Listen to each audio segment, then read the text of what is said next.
Assalamualaikum warahmatullahi wabarakatuh. Alhamdulillahirabbil alamin. Wassalatu wassalamu ala asrofil anbiya'i wal mursalin wa ala alihi wa ashabihi ajma'in. Amma ba'du. Pertama-tama marilah kita panjatkan puja dan puji syukur kita atas kehadiran Allah SWT. Baiklah, di sini kami dari kelompok 11 akan mempresentasikan hasil kerja kelompok kami yang bertema Hakikat Hasil-hasil Filsafat Pendidikan Islam, yang beranggota saya sendiri yaitu Radmi, yang kedua Isti Amalia Karami, dan yang ketiga Ayu Lestari. Baiklah, di sini saya menjadi pembaca pertama untuk diskusi kali ini. Pengertian filsafat. Filsafat bisa juga dilihat dari dua sisi, yaitu filsafat dalam arti proses dan filsafat dalam arti produk. Filsafat sebagai ilmu atau metode dan filsafat sebagai pandangan hidup. Filsafat dalam arti teoritis dan filsafat dalam arti praktis. Definisi filsafat berdasarkan watak dan fungsi. Informal dan sikap dan kepercayaan diterima secara tidak kritis. Formal, sikap kritis atas kepercayaan yang dijunjung tinggi. Spekulatif, hasil sebagai sains dan teknologi yang ditinjau dari pengalaman kemanusiaan. Logosentris, analisis kata dan konsep. Aktual, problem yang berkembang di masyarakat dan dicarikan jawabannya oleh para ahli filsafat.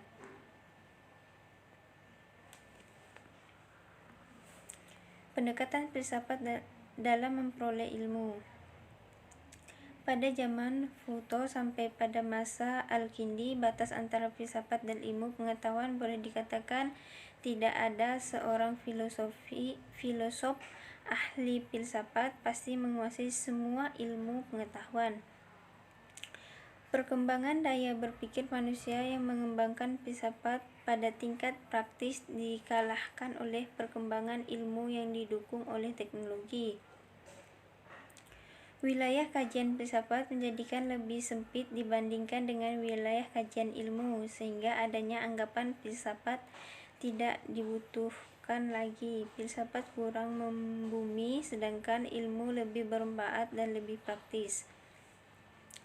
Padahal filsafat menghendaki pengetahuan yang komprehensif, yang luas, umum, dan universal, dan hal ini tidak dapat diperoleh dalam ilmu, sehingga filsafat dapat ditempatkan pada posisi di mana pemikiran manusia tidak mungkin dapat dijangkau oleh ilmu.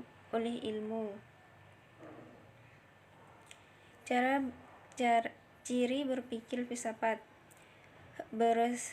Berfilsafat dapat diartikan sebagai berpikir. Ciri filsafat adalah radikal. Berpikir radikal artinya berpikir sampai ke akar permasalahannya. Sistematik, berpikir logis, sesuai aturan, langkah demi langkah, berurutan, penuh kesadaran, dan penuh tanggung jawab. Universal dan komprehensif, berpikir secara menyeluruh, tidak terbatas pada bagian tertentu, tetapi mencakup seluruh aspek. Spekulatif, berpikir spekulatif terhadap kebenaran yang perlu pengujian untuk memberikan bukti kebenaran yang dipikirkan. Ciri-ciri filsafat. Kritis, tanggung terhadap persoalan yang berkembang. Rasional, sejauh dapat dijangkau akal manusia. Relatif, mencerminkan pengalaman pribadi. Konversual, hasil kontribusi pemikiran. Koheren, runtuk berurutan. Konsisten, berpikir lurus, tidak berlawanan. Metodis, ada cara untuk memperoleh kebenaran. Komprehensif, menyeluruh, bebas dan bertanggung jawab.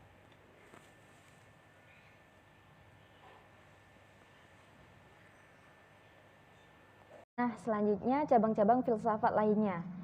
Yang pertama, epistemologi atau filsafat pengetahuan. Yang kedua, etika atau filsafat moral.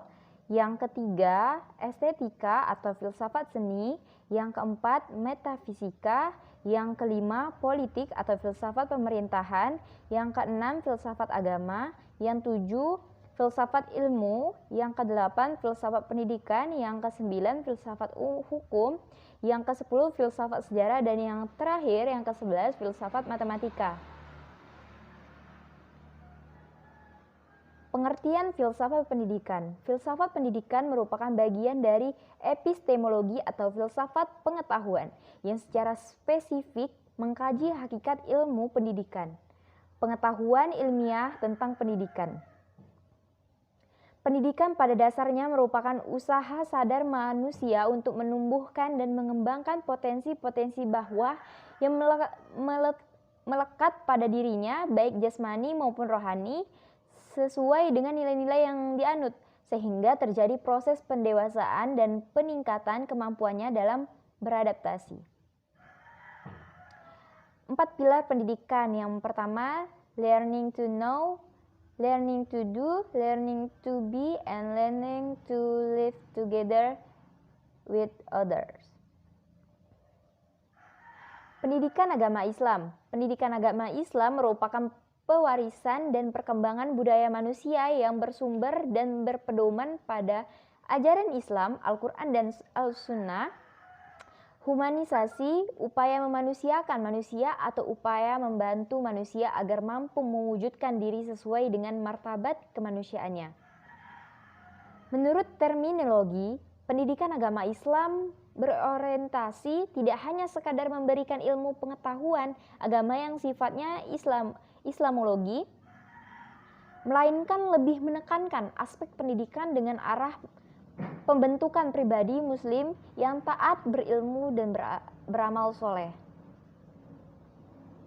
Nah, tujuan dan fungsi. Tujuan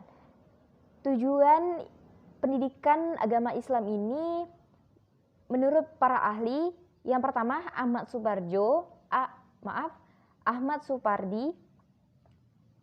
Beliau memaparkan bahwa pendidikan agama Islam tujuannya membenamkan takwa dan akhlak serta menegakkan kebenaran untuk membentuk manusia yang berkepribadian luhur menurut ajaran Islam. Nah, sedangkan menurut Ahmad de Marimba memaparkan bahwa pendidikan agama Islam terbentuknya orang yang berkepribadian muslim atau islami.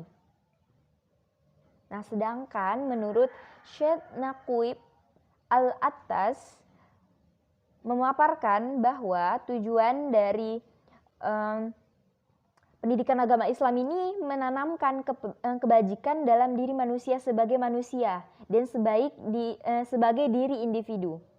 Al-Insan Al-Kamil, Abdullah, hamba Allah dan Khalifah fi al-ard, wakil Allah di muka bumi. Nah, sistem pendidikan Islam harus merefleksikan ilmu, pengetahuan, dan perilaku Rasulullah, sedangkan berkewajiban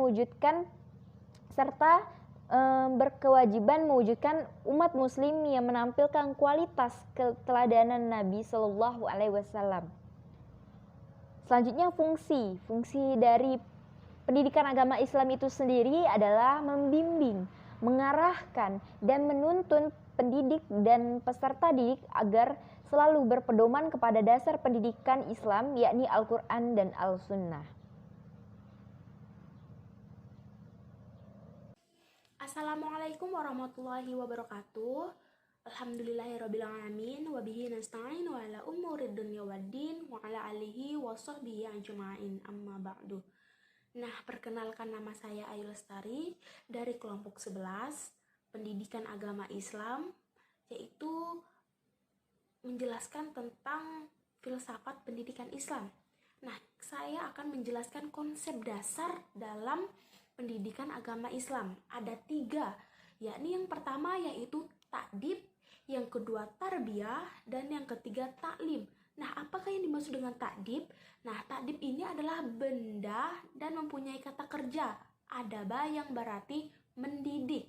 Nah, yang tarbiyah yaitu rabba, yang dalam Al-Quran diartikan sebagai pencipta atau memelihara yang memenuhi kebutuhan dan menyempurnakan cangkupan atau objeknya luas, yaitu manusia dan alam semesta. Nah, yang ketiga yaitu taklim. Nah, di sini apakah yang dimaksud dengan taklim? Nah, taklim di sini yaitu alama, yang artinya proses pengajaran dengan menggunakan seluruh indera yang dimiliki manusia, selanjutnya direkam oleh nalar atau akal. Nah, Syekh Naqid al-Atas memiliki istilah lafaz ta'dib daripada tarbiyah atau taklim. Nah, yang pertama itu hasil analisa dari sisi semantik dan kandungan yang disesuaikan dengan pesan-pesan moralnya, yaitu supaya untuk mendidik atau memberi adab. Nah, yang kedua yaitu pendidikan Islam. Nah, proses internalisasi dan penanaman adab pada diri manusia. Nah, yang ketiga, adab merupakan salah satu misi utama yang dibawa Rasulullah Shallallahu Alaihi Wasallam, yang tersinggungnya dengan umatnya sabdanya yaitu Tuhanku telah mendidikku adaba. Dengan demikian membuat pendidikan la'dib yang memiliki baik hadis riwayat Ibnu Hibban. Nah, yang keempat yaitu pendidikan tidak hanya berbicara yang teoris, melainkan memiliki